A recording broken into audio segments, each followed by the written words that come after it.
আচ্ছা, আজকে একটা ঘটনা ঘটছে যেটা নিয়ে হচ্ছে আপনারা খুব কন্ট্রোভার্সির মধ্যে আছেন। বিষয়টা হচ্ছে আব্দুল হান্নান মাসুদ 5 আগস্ট পরবর্তীতে এক এমপিকে বিমানবন্দর পর্যন্ত পৌঁছে দেওয়ার জন্য 4 কোটি টাকার একটা লেনদেনের বিষয়ে আপনাদের মধ্যে কন্ট্রোভার্সি কাজ করছে, যে এটা আসলে সত্যি কিনা। রাশেদ খান ভাই যে পোস্টটা দিয়েছিল এটা আসলে সত্যি কিনা। আমি আবারও দৃঢ়কণ্ঠে বলছি, এটা সত্য ঘটনা। এটা এই মিটিংটা হয়েছে এবং হান্নান মাসুদের সাথে ওই এমপির লোকজন এসে মিটিং করেছে হোটেল পার্সে। স্যান্ডেলিনা সো রূপচর্চায় আভিজাত্য। এটা শতভাগ সত্য ঘটনা এবং এটা 4 কোটি টাকার ডিলে করার কথা ছিল। পরে আমাকে বলা হয়েছে যে 3 কোটি টাকাতে আপনি রাজি হয়ে যান। 1 কোটি টাকা তারা দিতে চাইছে, কিন্তু পরবর্তীতে আমি এটাতে রাজি হই নাই। এখন যেটা হয়েছে, এই ঘটনার পরে এটা যখন আজকে ব্যাপক আকারে প্রচার হয়ে গেছে, তখন আমার ছোট ভাই আমাকে কল দিয়ে বলে যে তার আগে হান্নান আমাকে কল দিয়েছে।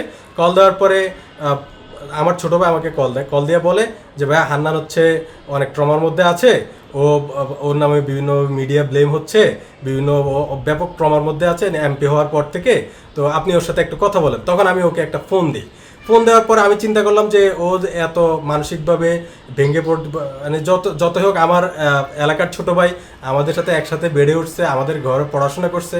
তাই হচ্ছে আমি চিন্তা করলাম যে ছেলেটা ট্রমার মধ্যে আছে, ওর সাথে একটু কথা বলে, প্রাইভেটলি কিছু কথা বলে ওকে একটু যেভাবে ওকে প্লিজ করা যায়। তখন আমি ওর সাথে কিছু প্রাইভেটলি কথা বলি প্লিজ করার জন্য, ওকে যা বলার জন্য, আমি ছোটো ভাই হিসেবে সান্ত্বনা দেওয়ার জন্য যা বলার বলি। কিন্তু সে করছে কি, সে আমার সাথে একটা বিশ্বাসঘাতকতা করে এটাকে হচ্ছে রেকর্ড করে এটা ছেড়ে দিছে। তো বিষয় হচ্ছে এটা একান্তই প্রাইভেট কথা ছিল, জাস্ট তাকে তার যে তার মনটাকে শান্ত করার জন্য আমি এই কথাটা বলেছিলাম। কিন্তু সে করছে কি, সে বিশ্বাসঘাতকতা করে এটা হচ্ছে প্রচার করে দিয়েছে। কিন্তু আমি আবারও মানে লাউড অ্যান্ড ক্লিয়ারলি বলতেছি যে যে ঘটনাটা রাশেদ ভাই উল্লেখ করেছেন ওখানে, এটা শতভাগ সত্য এবং এটাই আসল নিউজ, যে সে ওই কাজটা করেছিল। ডিলটা হয় নাই কারণ হচ্ছে আমি ওটাতে ওদের সাথে বসিই নাই।